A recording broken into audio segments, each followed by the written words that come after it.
Morning, everyone. It's a pleasure to be here today and learn from your experience and share some knowledge with you about thematic bonds.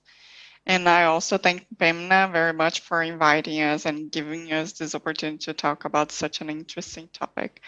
Let me share my screen here with you. Yes, I believe you can see now. So in this topic of green finance, the main insights I want to share with you today are the results of surveys that we at the World Bank Treasury conducted earlier this year with Public Debt Management Office, as well as many of you here today in emerging markets, and also with international investors that invest in such markets. These insights, they are compiled in this report, the same name of this presentation that we recently launched by the bank. And later on, we can share with you the link. And besides the results from the reports, from the surveys, the report also presents some lessons learned from recent sovereign thematic bond issuances. So a little bit of background on the purpose of the surveys and the purpose of this report.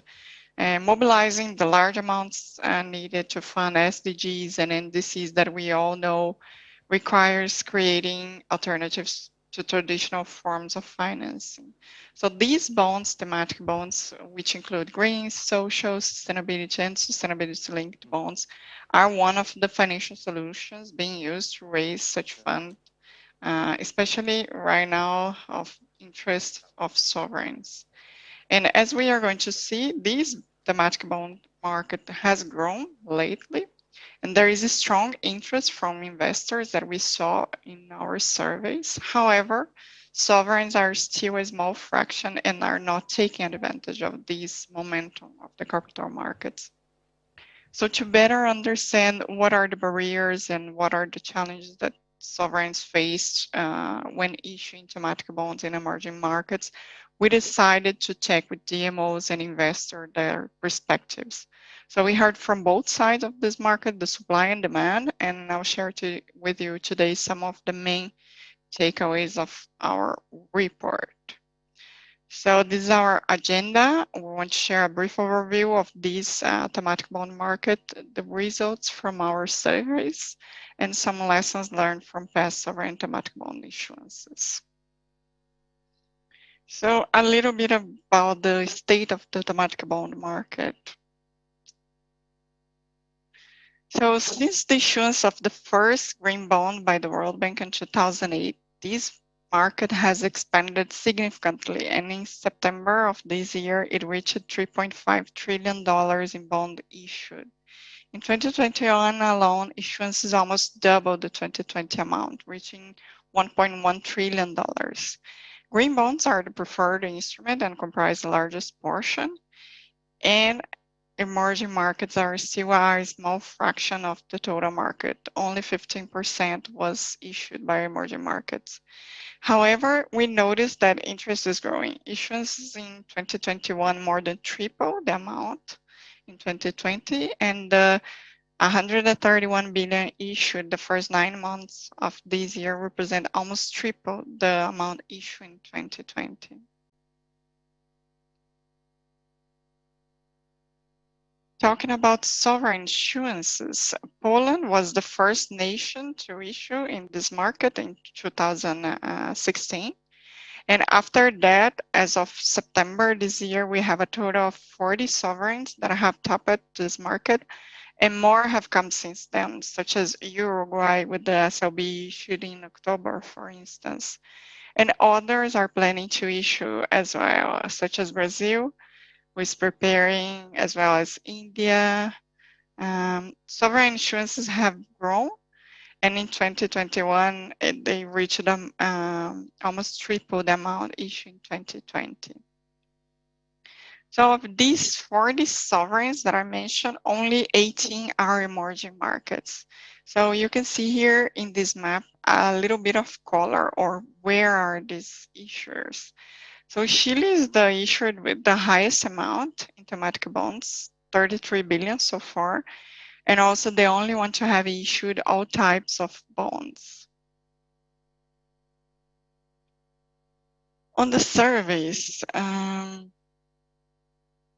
here we have a little bit of more in-depth context about who answered the surveys, although we do not disclose because they were in confidence. But we had 32 debt management offices answering our survey, and 12 investors,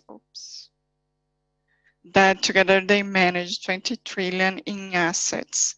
So as I said before, the main goal is to identify barriers and challenges to scale up these issuances.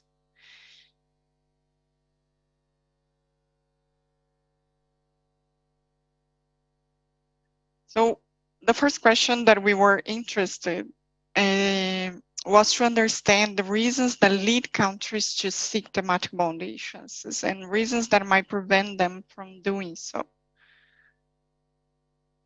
Yes, so we had 32, sorry, I'm moving back a little bit. We had 32 and 24 of the surveyed countries, they are interested in issuing thematic bonds, which is a high proportion.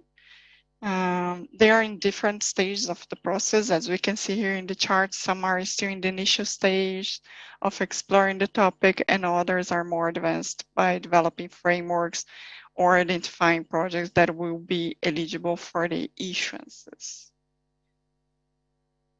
So why sovereign thematic bonds? What motivates sovereigns, DMOs, to consider or not thematic bonds as a funding option?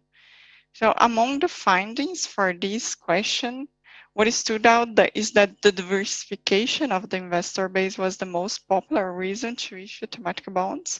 Countries want to see, want to attract this high investor demand for ESG products that we are seeing in the market.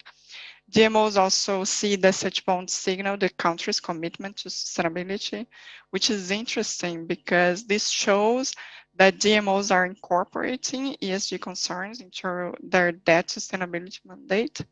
And another interesting finding in the reasons for issuing thematic bonds is that sovereigns see that this can be a way to develop the local market and set standards to motivate private issuances. On the opposite side, about the reasons that might hinder sovereign thematic bond issuances, DMOs point to the costs of arranging such issuances. As we are aware, thematic bonds require additional steps that are not required for conventional bonds. They involve, for instance, the adoption of a framework, the identification of projects that will be eligible, and the needed interaction with line ministries during the whole process. All these steps, they add up, and we can see here that the second and third reasons point out for not considering thematic bonds are related to them. Coming out to in the investor perspective on the reasons why they consider sovereign thematic bonds and why emerging markets, we observe that some arguments are pretty much aligned with what was said by the DMOs. As we can see here, we have separated the many reasons investors report into 3 buckets. And in each one, we have a reason compatible to the DMO's reasons.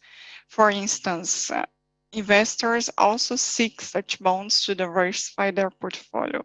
They also view that sovereign issuances can stimulate private sector issuances and develop the local thematic bond market.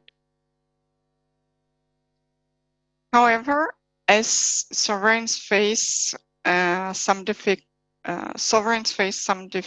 that might prevent them of issuing, and investors also face some challenges when investing in emerging markets. The main concern reported by many investors is related to the possibility of using the bond proceeds to projects that do not necessarily generate positive environmental outcomes. Investors want to make sure that their resources are indeed funding projects that make a difference in countries. We classify the investor challenges into 2, the ESG and the financial ones. On the ESG side, they report weak frameworks and the lack of institutional capacity, which is kind of related to the difficulties we have seen before the DMOs reported. So another convergence here. On the financial side, these characteristics of emerging markets such as adverse macroeconomic and market conditions contribute to hinder transactions as well as in conventional bonds. On the factors that investors consider when evaluating sovereign thematic bonds, which is a good point of attention for sovereigns interested in issuing, the primary concerns remain mostly on the financial side. So credit profile, macroeconomic conditions, political risks, risk and return on the investment are still the main drivers for investment. However, as we are dealing with thematic bonds, investors also ponder ESG factors. They evaluate the issuer's overall sustainability strategy, the roadmap, the commitments, the type of bond, the bond framework, the quality, alignment, and level of ambition to make their decisions. The bond framework was a special point of attention emphasized by many investors.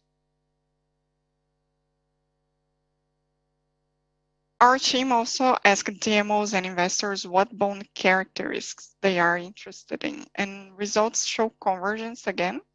We can see here that sovereigns are mostly interested in use of proceed bonds, which are green, social, and sustainability, which are also the types of bonds the investors are most inclined to, especially due to the transparency in the use of proceed with these bonds. We also asked investors their perspectives on sustainability-linked bonds, and we got some mixed answers. Some of them view SLBs as a first step in thematic bond markets for countries, for instance, that do not have a huge pipeline of projects that can justify a standalone green bond or social bond, for instance. However, some other investors provided more skeptical views about the SLB structure, not even about a sovereign SLB, but about the structure of sustainability-linked bonds. We have Chile and Uruguay in the sovereign spectrum that they recently issued, so we can see in the near future what comes out of lessons learned from these cases. On the currencies, many GMOs reported a preference for local currency. And this is interesting because among the reasons they pointed to issue thematic bonds is to develop the local ESG market, as we saw before in the previous slides. Issuing local currency can do that for them.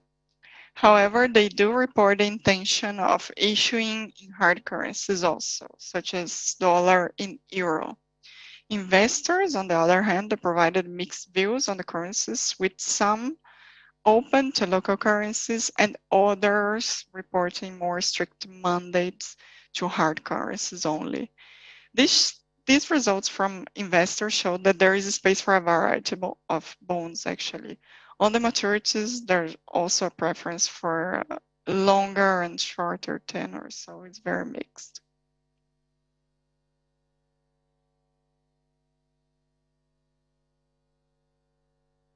A little bit about the main lessons we could extract from previous sovereign thematic bond issuances. So for this exercise, we have consulted 11 of the 18 emerging markets issuers that we saw before in the map slide.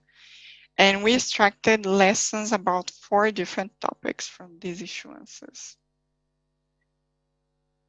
So the first topic, the main topic of interest is price, especially for DMOs. There is a great discussion whether there would be a price advantage in issuing thematic bonds, meaning a lower cost for the issuer. And the truth is that the practical evidence on this is hard to gather, given that the most accurate way to capture this would be comparing a green and a conventional bonds of the same issuer that will be similar. And this is hard to do for most countries. Colombia might provide a good example since they have adopted the German twin bond approach. So they issued a conventional bond with the same currency and tenor as their green bond at approximately the same time. And what we can see from their yield is that on average, the green bonds have priced 7 to 15 basis points lower than their conventional bond. We have also some other examples of lower price reported by own countries here, such as Egypt and Chile. The second topic we extracted lessons was about investor demand. The vast majority of sovereigns report high demand and attraction of new investors that have never bought a sovereign bond before the thematic one. Indonesia, for instance, reported 7.3 times oversubscription that translated to more than 90% of their green sukuk being underwritten by international investors. The third lesson learned is related to the market that sovereigns tap into, whether domestic or international. From what we have so far, sovereigns usually start issuing thematic bonds through the international market. However, we have some exceptions, such as Colombia and also Thailand, which has massively issued in local currency. We are seeing that more and more countries are opting for the domestic market. And the fourth lesson relates to secondary market performance, a topic that attracts not only GMOs but also investors. Sovereign reports on this have varied, actually. Chile and Mexico, for instance, report high liquidity in the secondary market, but other countries like Fiji report none. However, this is not that because they are thematic bonds. We must be aware that this difference might happen due to other factors and not because of the nature of the bond. For instance, if more institutional investors with buy and hold strategies are buying these green bonds rather than the conventional bonds, we should expect the green bonds would be less traded and therefore have lower liquidity. And also, if there is more demand for the thematic bonds than supply, holders would be more reluctant to sell them. So to conclude, overall, in many aspects, we see a convergence of both sides of the market. The supply side here represented by the GMOs and the demand side represented by investors. First, we saw that there is a strong interest from emerging market sovereigns to tap into this market. 75% of the DMOs want to issue a thematic bond. And at the same time, we have investor interest, which is good. Second, the reasons why DMOs want to issue thematic bonds are aligned with investors' view of sovereign issuances. Both sides see such bonds as diversification tool for the investor base in the case of countries and their portfolios in the case of investors. And both also view sovereign thematic issuances as signaling this commitment to sustainability. And also they perceive that sovereign thematic bonds can lead to the development of the domestic ESG market. Third, challenges are interrelated. Sovereigns emphasize the cost of arranging issuances and complexity of the process, difficulties in setting up the governance arrangements, and difficulties identifying and evaluating an eligible project. And on the other side, investors report a weak robustness of framework and lack of government capacity. Fourth, characteristics being considered by DMOs for the upcoming issuances are also aligned with the investors' interests. Use of proceed bonds such as green, social, sustainability are preferred, and issuances in both local and hard currencies are planned. That's it. Those are the main findings I wanted to share with you. Let me know any questions you might have. Happy to discuss.